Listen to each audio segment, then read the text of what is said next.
آپ یہ بتا دیجئے گا کہ لوگ پوچھ رہے ہیں کہ عید پہ اس سے زیادہ آپ کوئی دھماکہ نہیں کر سکتے تھے، ادھر آپ سستا کروانے جا رہے تھے پیٹرول رکشے والے اور موٹر سائیکلسٹ کو، اور ادھر آپ نے 10 روپے بڑھا دیے، ذرا بتائیے۔ ہاں، یہ بات آپ کی بالکل ٹھیک ہے جی۔ یہ ہماری بدقسمتی یہ ہے کہ پاکستان میں جو تیل کی قیمت ہے اس کے اندر دو اہم پہلو ہیں۔ پہلا یہ کہ بین الاقوامی سطح پہ تیل کی کیا قیمت ہے، اس پہ پاکستان اس کو انفلوئنس نہیں کر سکتا، کیونکہ ہمارا تیل جو ہے زیادہ تمام ہی تقریباً تیل باہر سے آتا ہے، چاہے کروڈ کی شکل میں آئے، ڈیزل کی شکل میں آئے یا پیٹرول کی شکل میں آئے۔ سو بین الاقوامی منڈی میں اگر تیل کی قیمت تیز ہو جائے، جیسا کہ آپ نے دیکھا اوپیک کے فیصلے کے بعد بین الاقوامی منڈیوں کے اندر تیل کی قیمت میں ایک دم تیزی آئی ہے، تو ہم نے تو وہ باہر سے خریدنا ہوتا ہے نا، پاکستان کی اپنی منڈی میں تو تیل ہوتا نہیں، تو ہم جا کے وہاں سے خرید لاتے ہیں، وہ جس بھاؤ ملتا ہے اس بھاؤ بیچ دیتے ہیں۔ دوسری ہماری پرابلم کیا ہے کہ خریدتے تو ہم ڈالر میں ہیں، مگر یہاں جب آپ پیٹرول پمپ پہ جائیں تو ہم بیچتے روپوں میں ہیں، اور روپے اکٹھے کر کے دوبارہ سے ڈالر خرید کے ہم بین الاقوامی منڈی میں جاتے ہیں تیل خریدنے کے لیے۔ تو اگر روپے اور ڈالر کے درمیان کا جو وہ لنک ہے، یعنی ان کا جو ریٹ ہے وہ بدل جائے اور ڈالر مہنگا ہو جائے، تو یعنی پہلے آپ اگر 200 روپے میں ایک ڈالر خرید رہے ہیں، پھر آپ 250 روپے میں یا 350 روپے میں وہ ڈالر خریدنا شروع ہو جائیں، تو وہ بھی ہمیں جھٹکا لگتا ہے، کیونکہ ایک ڈالر کا تیل خریدنے کے لیے ہم پہلے اگر 200 یا 250 دیتے تھے تو اب 350 ہمیں روپے دینے ڈار صاحب پڑتے نے تو ہیں۔ وعدہ کیا تھا 200 پہ آئے گا، بٹ بہرحال نہیں آ پایا۔ جی، میرے خیال میں کوششیں تو تمام لوگ کر رہے ہیں، جیسے جیسے اسٹیبلٹی آئے گی۔ IMF کا پروگرام ابھی آپ نے دیکھا ہے، سعودی عربیہ سے بھی جو ہمیں کمٹمنٹ چاہیے تھی وہ مل گئی ہے، یونائٹڈ عرب ایمریٹ سے بھی جو اچھا کمٹمنٹ چاہیے مصدق تھی ملک مل گئی ہے۔ صاحب، لاسٹ کویسچن یہ بتائیے گا کہ ہم کوئی امید نہ رکھیں، چاہے روس ہے چاہے اور ممالک ہیں، ہمیں کہیں سے اب اس قیمت میں تیل نہیں ملے گا کہ لوگوں کی زندگی ذرا تھوڑی کم اجیرن ہو؟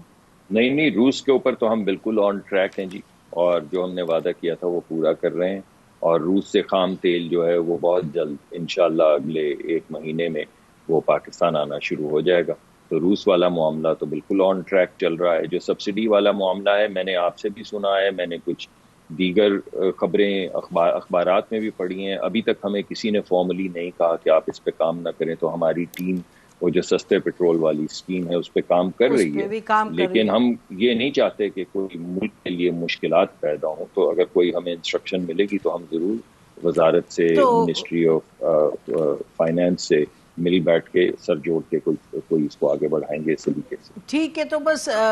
یہی ہم کہیں کہ امید پر دنیا قائم ہے، روس سے تیل بھی آنے کی امید ہے، اور سبسڈی بھی کچھ رکشے والوں کے لیے، موٹر سائیکل کے لیے امید ہے۔ یہ تھوڑا سا آپ اگر بتا دیجئے گا کہ کیا سوچ ہے اس وقت حکومت کی اور آپ کی، جو کہ انیشیٹو ابھی کچھ ہی دیر پہلے اناؤنس ہوا ہے جماعت اسلامی کا؟ جی، میری کسی سے تفصیلی بات نہیں ہوئی، لیکن مجھے دیکھنے میں تو ایسا ہی لگتا ہے کہ یہ بڑا اچھا انیشیٹو ہے، کیونکہ جو اس وقت صورتحال پیدا ہوئی ہے جس میں جو عدلیہ ہے وہ آئینی معاملات میں بھی انٹرفیئر کر رہی ہے، یعنی آئین سازی بھی کر رہی ہے، قانون سازی بھی کر رہی ہے، ایگزیکٹو کے معاملات میں بھی انٹرفیئر کر رہی ہے، ایگزیکٹو برانچز کو ڈائریکٹ انسٹرکشن دے رہی ہے، جو آپ کے کانسٹیٹیوشنل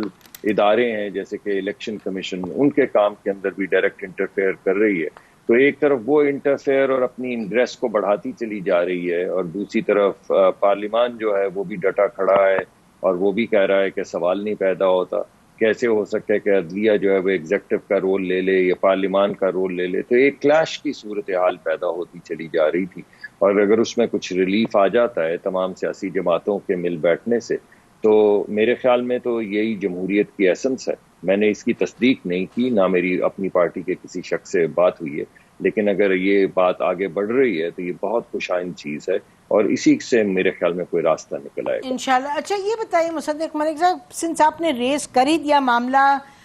اس کا سپریم کورٹ کا، اور آپ نے کہا کہ وہ اپنی جو حدود ہیں اس سے ذرا کچھ آگے بڑھ رہے ہیں آنریبل سپریم کورٹ، تو ہمارے سامنے گزٹ آف پاکستان اسلام آباد جون 30 2019 کا ایک جو ایکٹ ہے وہ سامنے ہے جس کا جو acts ordinance presidents order regulation national assembly secretariat. اچھا یہ کہا گیا کہ مجلس شورا یعنی پارلیمنٹ نے اس کو ایکٹ کو منظور کیا 30 جون 2019 میں, اور اس میں ایک بڑا اسپیسیفک جو آئٹم ہے 22 جس کا تعلق custody of federal consolidated fund اور پبلک اکاؤنٹ سے ہے, اور دوسرا 23 expenditure of federal consolidated fund. Within the federal expenditure of federal consolidated fund جو آئٹم 2 ہے اس میں بہت کلیئرٹی کے ساتھ کہتا ہے no authority, I repeat, no authority shall transfer public money for investment or deposit from government account to other bank account without prior approval from the federal government. اچھا اب ایک تو یہ بتا دیجئے گا کہ public monies for investment and deposit from government account. اب جو الیکشن کمیشن کو یہ کہا گیا کہ اسٹیٹ بینک کو آنریبل سپریم کورٹ نے کہا کہ جی وہ 3 ممبر بینچ نے چیف جسٹس صاحب ہیڈنگ اٹ کہ آپ یہ پیسے اسٹیٹ بینک آپ اکاؤنٹ 1 سے پیسے نکالیں اور 14 یا 15 ارب روپے ڈالیں اس میں الیکشن کمیشن کے اکاؤنٹ میں, جو کہ حکومت کہہ چکی تھی اور پارلیمان سے اور کمیٹی سے وہ ریجیکٹ کر چکی تھی the transfer of this money. تو یہ کوئی بڑی عجب بات ہے. آخر آپ لوگوں کے اٹارنی جنرل بھی تھے, لا آفیسر بھی تھے اور بھی لوگ تھے, تو کیا سپریم کورٹ کو بریف نہیں کیا گیا تھا اس معاملے پہ؟ دیکھیے 2-3 چیزیں میں آپ کے سامنے پیش کروں گا. سب سے پہلے تو میں آپ سے یہ کہوں گا کہ یہ کام ڈائریکشن دینا کہ کس اکاؤنٹ سے پیسہ پر جائیں گے, اگر یہ سپریم کورٹ کا کام ہے تو پھر کابینہ کا کام کیا ہے؟ تو اگر آئین سازی, قانون سازی, اور جیسے کہ آپ نے اسپیسیفک ایگزامپل دی ہے یہ کنسالیڈیٹڈ فنڈ کی, فیڈرل کنسالیڈیٹڈ فنڈ کی, اگر اس کی ٹرانسفر سپریم کورٹ کی انسٹرکشن میں ہونی ہے تو وفاقی حکومت تو نہیں ہونی چاہیے. وفاقی حکومت کو تحلیل کر دیں اور پارلیمان کو بھی تحلیل کر دیں, کیونکہ اب آئین سازی بھی خود ہی کر رہی ہے, سپریم کورٹ ہی کر رہی ہے ہمارے نقطۂ نظر سے, اور